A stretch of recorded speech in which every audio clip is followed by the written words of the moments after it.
Alright, hello everyone. Welcome back to Cinderella Phenomenon. I think we're kind of nearing the end of this part, and it really obsessed me because I'm liking this game so much, and I didn't expect to like it so much that I do, but luckily we still got 4 other routes to go, and they seem like they're gonna be pretty different except for like this last chapter maybe.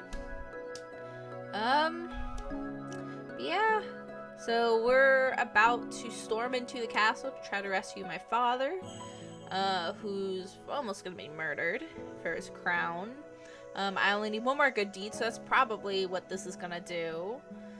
This is giving me my 3rd good deed. Yeah, I don't know, man. I don't know. Oh, you see, I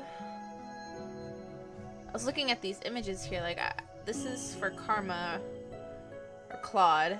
It's like the Beauty and the Beast thing, and this one's the Ariel one. Interesting. I don't know. Anyway, so let's continue from here. Today I will land another hit on you, Karma. If you can, darling, I welcome the challenge. Princess, your side is open. Ugh. Bring my sword up closer to my side as Garland strikes me. Today is the first night I get to use a real sword as opposed to a practice sword. Sounds of metal clashing echoes into the night. Is this what real battle feels like? We've been practicing under skirmish conditions for the last few days. Since tomorrow is the day we enact our plan, we're doing some last-minute practice. Remember, fighting back to back is better than doing it alone. Claude dodges Joran's sword as he speaks, but I notice that he seems to be taking special care not to look in my direction. He's been fine for the last few days, but I'm not sure when his pain will return. Only would tell me what was wrong with him. When Claude finally calls the end of practice, we're all exhausted. Good job, everyone. You'll all be fine tomorrow. Garland turns to face me, a soft expression on his face. And if it comes down to it, Joran and I will protect you. Garland looks over his shoulders at Claude. Both of you. That's our job as knights. Oh, boy.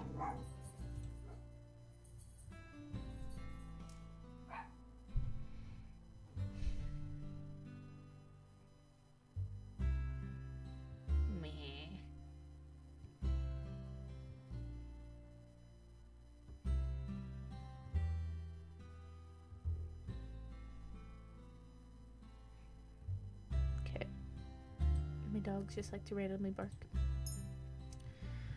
I'm quite capable of protecting myself, but I do appreciate the offer. It's late. We shall get some rest. The 2 knights excuse themselves, leaving me with Claude. But, Fairy, you should go to bed. Princess, I have a feeling I won't sleep much tonight anyway. Be that as it may, you should still try. I'm about to retire for the night as well. Okay.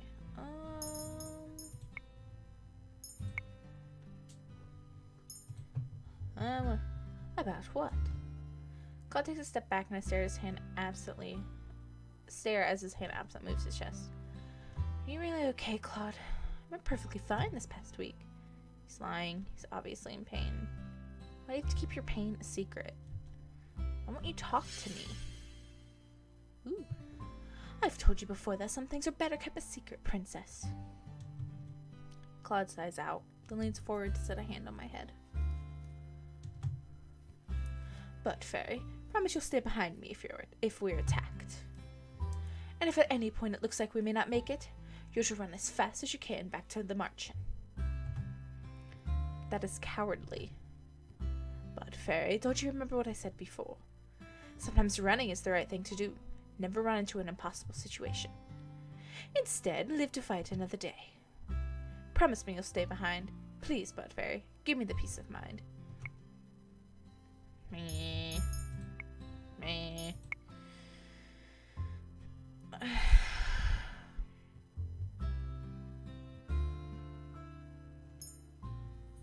I feel like this is what she would say.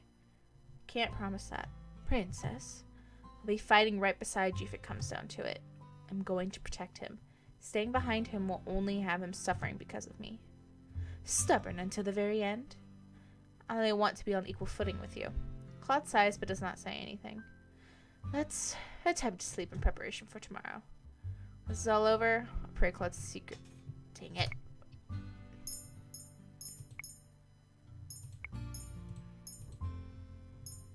Sure, I promise. Makes him feel better before going into the mission. Cannot deny his request. Claude's expression softens as he moves away from me. I'll stay behind you. Thank you, Princess. Let's attempt sleep in preparation for tomorrow. Yeah, prize secrets. Woo! Woo! Spooky.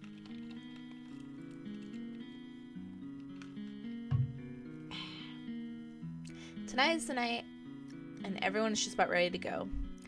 Can't get this feeling of foreboding off of my chest. Everyone's gathered close to the door, ready to see us off. Everyone except Princess. I don't remember how to do his voice. Rumple suddenly appears, and it's coming up right next to him. What are you two doing here? Well, of course, we came to wish you good luck, just like everyone else here. We'll be waiting for you tonight so we can celebrate everyone's return.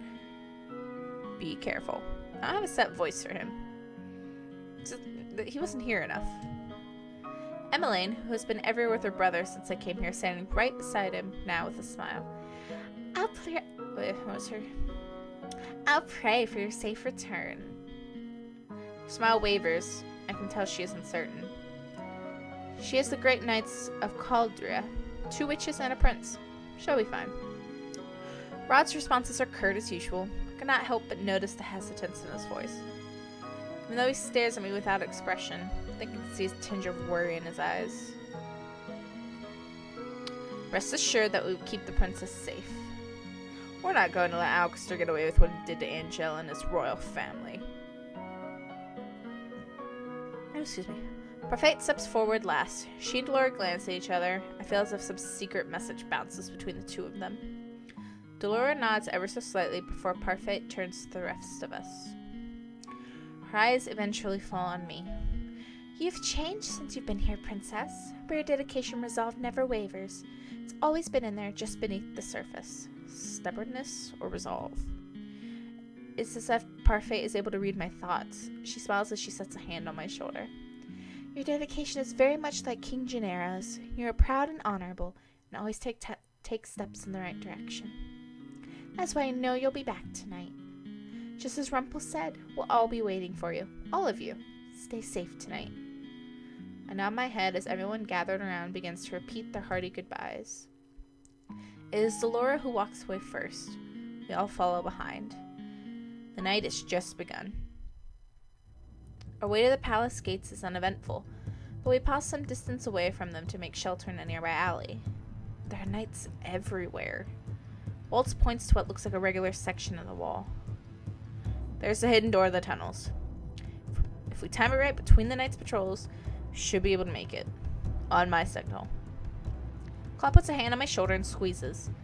It's an abrupt gesture and doesn't last long. The motion calms my nerves somewhat. We will be fine. Ugh! This is such an important scene. My dog let the worst fart. Oh my gosh. Obi. Jeez. Jesus sakes. Footsteps echo in the tunnel. Standing in front of me are Jern and Garland, who are flanking Waltz. Dolores stands beside me and Claude is at my back. This small tunnel makes it seem like we brought a lot of people. This way. Silently follow Waltz's instructions. How is it that Waltz knows about these tunnels? I've already taken into account the guards and where they might be positioned based on Prince Rod's information. Should be alright. Gotta know how to act as distractions if needed. Princess, leave most of the fighting to us, if there's any to be done. I know, I will only fight if I need to. If only I wasn't cursed, I'd be able to fight to my full extent. I think you're still quite capable without all your magic puppeteer. Oh, a compliment? It's an honor, Miss Karma. I'm only in the dress because of Joran, you know. Joran crosses her arms and cocks her eyebrows at Claude. I wouldn't fall in love with you no matter what you say. That's what they all say. We're here.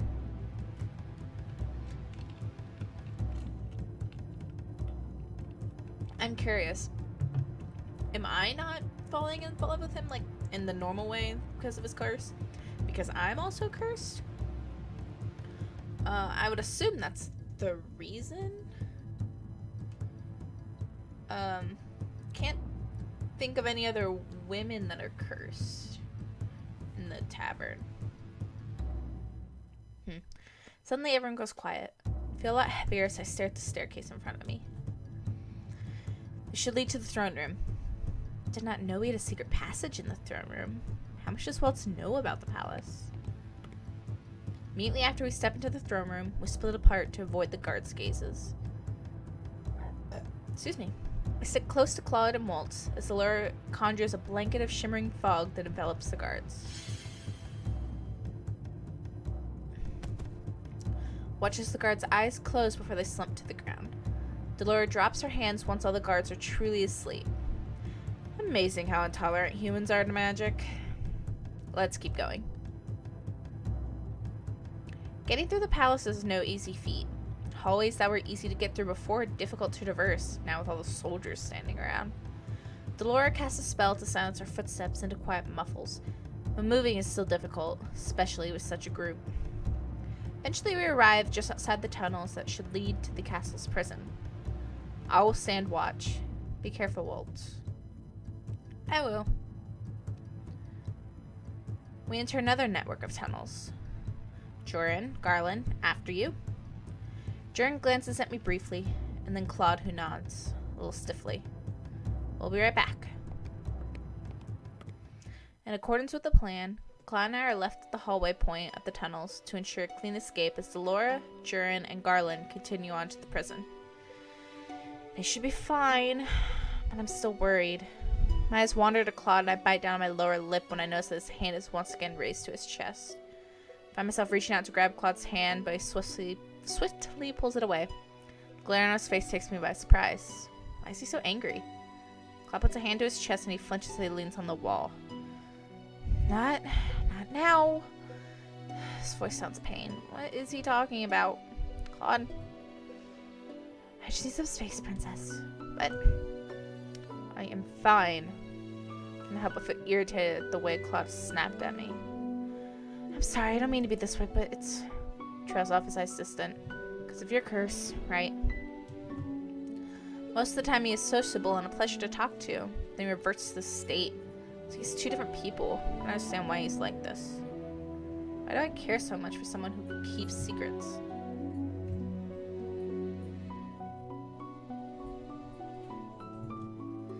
What, Fairy? I wish I could explain. But if I did, you would hate me. More accordingly, you would be afraid of me. I don't think so. What? Could never be afraid of you? Why would I be afraid of you? Do I go with the lovey-dovey? I could never be afraid of you. Or, why would I be afraid of you? And I'll start with this one first. ... You've never done anything frightening before. Or a frightening person. The only time you ever frighten me is when you're like this. When you look like you're in pain, when you keep secrets. The secrets are my own selfish desire, but they're for your safety too. You're talking in circles. Why don't you just tell me what's going on?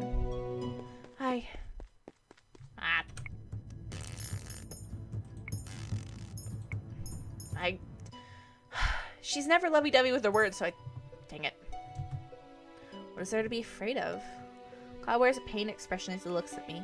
See him once again grabbing at the collar of his dress, looking like he's in quite agony. That's what she said too. Is he talking about that one woman from before, the one who didn't love him? He thinks I'm the same? I'm not like her. But, Fairy. Claude's voice trails off at the sound of running. His hand moves quickly to the hilt of his sword just as I reach for mine. We only relax when we see that it's Jurin, Garland, and Delora heading toward us. Why are they alone? Where are the king and queen? They weren't in the prison. No idea where else they could be. Delora steps out from between them, her expression somber. This does not bode well for us at all. We can't keep sneaking without a direction. Sure, that's a sure way to get caught. Words have just left her mouth when the alarm sounds behind us. Don't tell me. It's the alarm. Everyone draws their weapons as Waltz appears, running toward us with a harried expression on his face. The knights are on their way. How'd they know we were here?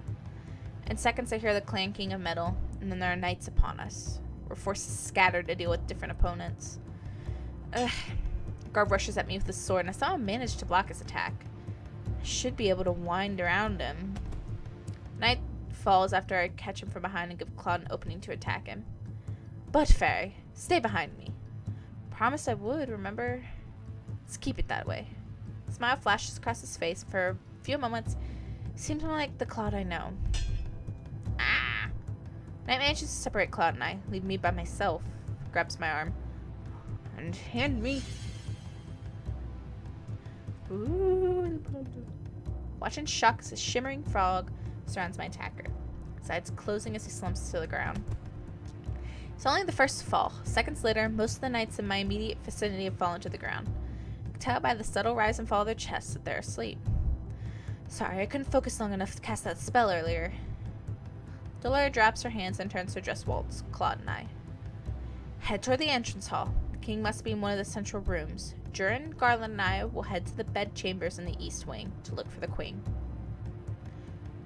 Splitting up is not part of the plan. Don't have much of a choice anymore if we're going to get the king and queen out of here. We have to improvise. Now go. Claude guards my hand and jerks his head at Waltz. Let's go. Three of us rush out and into one of the palace hallways. Keep my gaze forward while Waltz and Claude watch for enemies on either side of us. On our right. Claude grabs his sword and moves before Waltz and I can respond. He dives low toward a soldier, his sword poised straight for a devastating blow. Knights begin to approach us from the left and I raise my sword, readying myself. Waltz snaps his fingers, a flash of light blinding the men in the immediate vicinity, and I use the opportunity to rush to the knights in front of me. Grit my teeth as I attack. Most of my blows are lucky. There are too many knights for me to be able to get the upper hand. There's so many. Well, if it isn't the most desirable princess, but I'm gonna whip around to attack the man that spoke to me. He's nowhere to be found. Where is he? Who are you? I wonder. But Fairy. Turn to see Claude running toward me, a panicked expression in his eyes. Take a step toward him when a masked man suddenly blocks my path. Oh. Hello, Birdman. Who are you, Birdman? Raise my sword, but the masked man taps his cane on the floor before I can swing. An incredible pressure blasts out from the cane, shoves Claude to the floor and blows me backwards. Ah! Hit the wall hard, my vision darkens. Ah, poopy. And there I go. Claude. Yeah. Boop. Where am I? Why can't I see anything? My head hurts. I'm not Sleeping Beauty. I'm Cinderella. What is wrong with you? Jerk upright at the familiar voice. You're the man who knocked me out. Man laughs and I blink as I try to pinpoint the direction of his voice. Did he blindfold me? Command you to take this blindfold off. I don't take orders from princesses that no one remembers. But I am a gentleman, so I suppose I shall have to heed a lady's request. The blindfold is abruptly pulled off and I flinch at the sudden brightness. Why, hello there, princess. The captor looks at me, amused. He wears a crooked grin on his masked face and a cape on his shoulders. Who are you? Weird. My eyes wander to the throne. I can't help but gasp at what I see. The king is strapped to the throne, hands bound, mouth covered. Your Majesty. The king pauses to look at me, his eyes containing a mixture of alarm and confusion. Turn to glare at the masked man. Let him go. No can do, princess. Though, wait, I was trying to make some sort of accent and it didn't work. Her voice. No can do, princess. Though, don't you think he still looks regal sitting on the throne like that?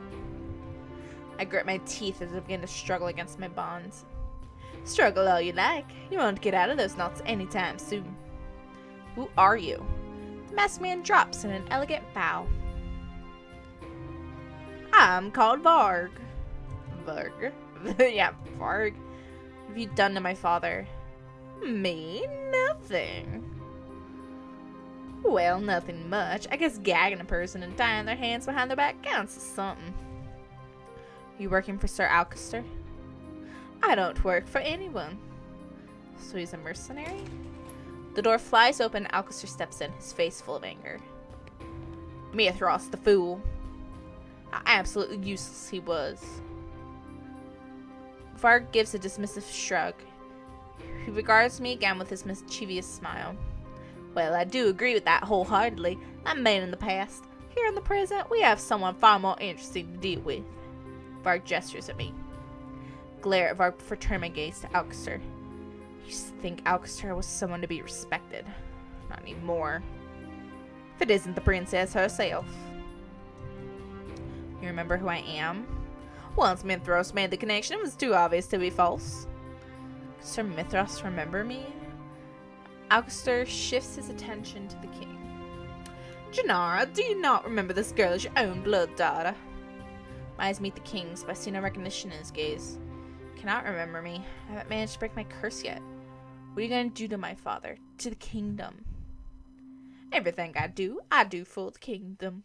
All successful rulers have run with an iron fist. Fear is the best motivation. King that is too lenient, does not inspire fear, has no business being on the throne. The people of Angel love their king. Before I thought that the town people were despicable because they hated me. Now I understand those reasons. They may have judged me as my mother's daughter, which is wrong, but doesn't mean they should be subject to the regime of fear. Your obligation as ruler is to rule for the country, not for the people. Back when the queen was still alive and this place knew the fear of the witches, they were far more productive. Fear motivates. Fear makes a man. King Alcester. You better have a good excuse for interrupting. Your Highness, there's a beast. What are you blabbing her about, you fool? A beast, a magical beast is rampaging around the palace? Uh-oh. Oh no. It's Claude. He's turned into a beast. Ah! It's been too long. He's a beast now. That's my guess. Is this the deed dead witch is doing? Dead witch? No, Dolores fine. She has to be. Out with it. Did Mithras do this? What? I cannot stop myself from blurting out the question. Sir Mithras is a witch? He was a witch, but now he's dead. Oh. Great. Turns to his knights and demands more information. Too shocked to hear the words. Sir Mithras? A witch? Possible. What of the other palace intruders? Managed to apprehend some of them, but we can't get to Cinderella with the beast taking us out. Mithras. Who was that again? Was that Mithras? Trying to remember who that was. Was that the knight dude from the beginning? But I thought that was somebody else. Still a pain, even in death. What did you do to Sir Mithras? Did you not hear me, girl? He's dead. Killed by my hand. But why? He was helpful at first. We worked together to achieve our own personal goals. He asked me cautiously. He wanted you, princess. Sir Mithras is a witch. That explained why he still remembered me. Why did he want me? Who knows? Doesn't matter anymore. I gave him my knights to assist him in his search when the witches could not.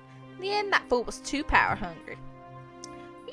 You never entered into my plans. You would have been safe, princess, had you just stayed put. But now that you're here, you'll come in handy. Alcester turns back to the knights, who immediately burst into explanation once more. The beast is moving quickly. We need to know how much longer we can keep it from this room. Is a beast in the palace?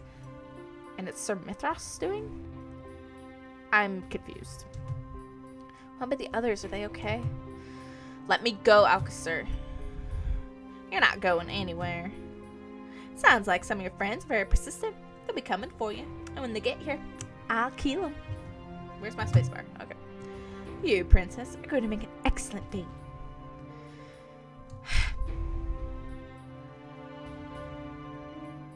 You know, I like this turn of events. Kind of amusing.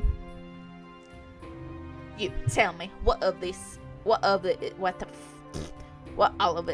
is? Varg looks unmoved by Alcaster's anger. It is Mithras that summoned this beast, is it not? Then you must know what is happening. You're asking. Dang it, I've like mixed their voices in my head. You're asking me? Ha! As if I'd be able to answer any of your questions. You. Ooh. Ooh. Bog. Doesn't matter how many times you say my name, Alcaster, I won't have any answers.